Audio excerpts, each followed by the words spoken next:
Our guest today is Filip Rouvray, General Manager at Modis Bulgaria. Welcome at our studio in BTA, where you have been nominated for Manager of the Year award of Manager magazine. So I would like to ask you first, what qualities make the good manager? Thanks for the question. So I would start by saying that I think a good manager is a manager that has a team that is performing and bringing the expected results. That's more the outcome, but it's, I think, one of the signs that you are or someone is a good manager. Having said that, I would focus on maybe some skills or some values that the manager should have to be a good manager. The first one would be to try and find ways to inspire the team, giving them the opportunity to unlock their potential, right? And spending time to value each individual's contribution to the success of the team. It's important that the manager gives the opportunity to the people to speak up. It's like, if you want to make a parallel with the chess game, it doesn't make sense to play chess with two pieces. You need to use all the pieces on the chess set, and each piece has its role to play in order to win the game. And you have a very big experience in Bulgaria. Is it making business in Bulgaria rather hard or rather easy? Do you have enough support? What are the main challenges in business environment in Bulgaria? I would say my first challenge in the Bulgarian environment is that I unfortunately don't speak Bulgarian yet. So putting aside the language problematic, in general, I'm working in a multinational company, so we have multinational clients. The advantage, the first good sign I would say, is that everyone speaks English, so that's fine to start. The difficulty, I would say it's relatively easy to do business in Bulgaria. There might be some difficulties on the administrative side, maybe a little bit of slow, let's say, processes in the administration still today. But from a business perspective, I think the potential is really good. It's easy to do business, easy to speak to people, to connect with people, and easy to attract clients. Are you optimistic for the development in short term, for the next month or year, let's say? I'm definitely optimistic. If I look, I want to talk about the future, but in the past we have been growing regularly, and we are planning, and signs on the business today are demonstrating that we will continue growing, and even quite in an important manner in the next months, for sure, 6 months, maybe midterm, 2 to 3 years, yes. And what are the main problems for business in general and for your company specific that you like to see solved? I would say, again, putting aside the language, I think that's my problem. I should learn, maybe be a bit more strict and learn a bit better the Bulgarian language. But in reality, that is not a problem to execute business in the country.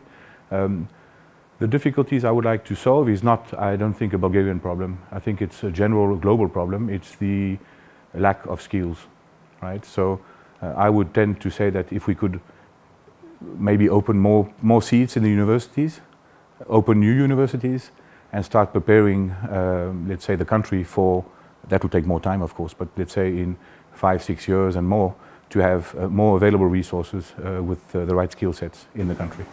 Is it the university enough level, or you should rather go even before that in middle school or in gymnasium? So, for some of our skill sets, yes, we do not need only engineers. We don't need people that are studying 4, 5, 6 years at university. So we actually do have a lot of young people that finished high school and that we train into positions that are not very technical, but for instance need good language skills, right? So we actually do look at all the levels, not only universities, technical schools, high schools, but definitely I would tend to insist on the lack of resources on the higher end, lack of engineers, lack of digital experts, software developers, at least in our domain, in the IT domain. Could you say us something more from your perspective? From a business perspective? Yeah. Right. So I would say, specifically about Bulgaria maybe, just to focus on Bulgaria. I think looking at what's my experience in the past 10 years, what I've noticed is that Bulgaria, definitely over the past 10 years, has become more and more, and now definitely, certainly, become a very let's say, certain destination and solid destination for businesses, for multinational companies. We were always talking and thinking it was only about IT, but more and more now engineering companies are installing themselves, implementing businesses in Bulgaria, and also the industry is also very much more present in Bulgaria. Maybe to go on some difficulties that we face, to go back to one of the questions you were asking, I was talking about the lack of skills, and this was not a Bulgarian difficulty, it's a common difficulty, I would say global scarcity of resources. The digital transformation, which is ongoing in the past couple of years and which is projected to accelerate in the next 5-10 years, is actually generating a need for resources that don't exist today. Right? So we have to reinvent. That's why I was talking about universities. The business, the companies, I think, need to be much more present also in reinventing the right programs, the right, let's say, courses at university to make sure that the universities are actually ready and will be preparing our people in 5, 6, 7 years so that we actually have the right skill sets to deliver the work. So I think this is something which is really missing, again, not specifically to Bulgaria, but maybe the companies, the businesses could focus more on partnering with universities, with high schools, with technical schools, to help them align let's say the curriculum, the academic curriculum to what we need on the market. On the other hand, I think companies and organizations like us, we also have the responsibility to do and to implement trainings and create tech universities maybe for the people. And we are doing that more and more, finding people on the market with the right soft skills, the right approach, the right attitude, the right presence, and training them technically, right?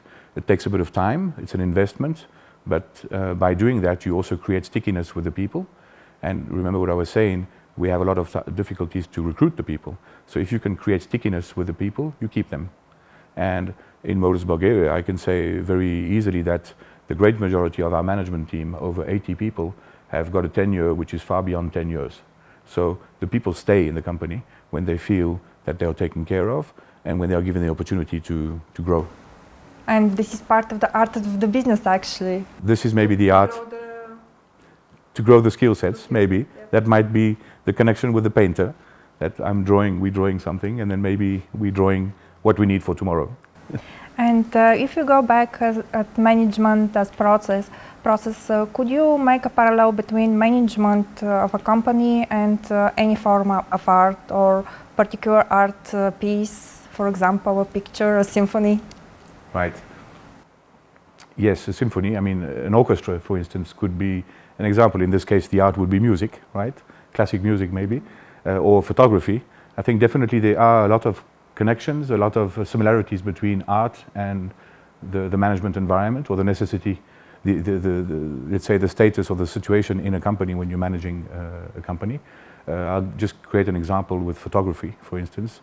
When you want to do a nice photo, a qualitative photo, you need to discover the environment, check if there's enough light, understand if you will be able to take the picture in the right way, if you're not exposed incorrectly with the sun, things like that. So it's all about discovering the environment, taking the right decisions, putting the right elements in the right place, and then you execute the good result, which is a nice photo.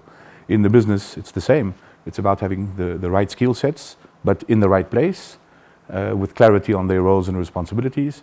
And then when that works, the team produces a good result.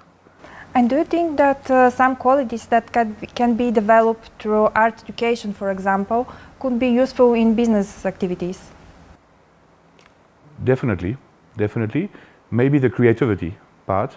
I think, so myself, I'm not an artist at all. I like art, but I'm not an artist.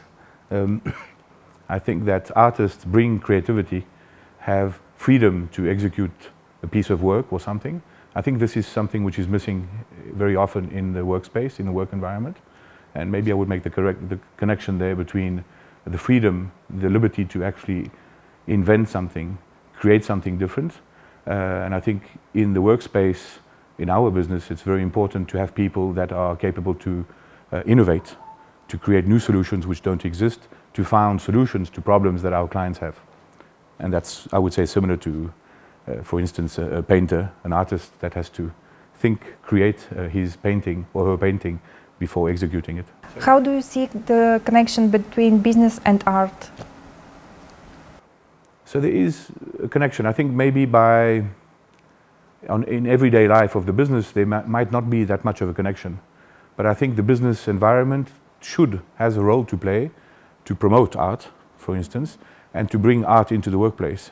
And by the way, in Modus Bulgaria, every year we have a Christmas party in a normal world, right? Before COVID, let's say pre-COVID, we have Christmas parties and we have events with our colleagues, and we very often, to not say systematically, bring artists that will produce something during the event to bring some value and to maybe transmit to our people. The objective is to show our people that they should be creative, they can be creative, and by the way, they have skills, and it's worth for them to unleash those skills and be productive and bring some results.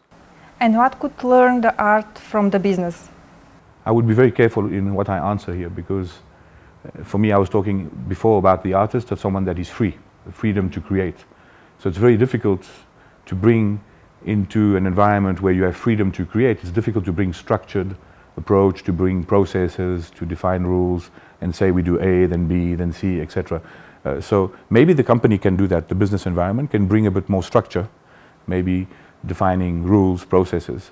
But I think personally, I would say it's a bit counter nature with an artist, right? I think an artist that is not free to produce, free to innovate, is not an artist anymore. Great, thank you. And what is your favorite form of art? I would say my favorite form, I mean, I like a lot of different forms, but I would most probably say music, if I had to choose. And I love music from all styles. I mean, basically classic music, 60s, 70s. I'm a bit older, so I was a teenager in the 70s and the 80s, so yeah, I would say music. But photography, painting, art in general, I like also, yeah. Thank you. And which is your favorite music group? My favorite music group? Difficult question, because I could put a list of 20 maybe. Let me say, let me be a bit old-fashioned, Yazoo. Thank you.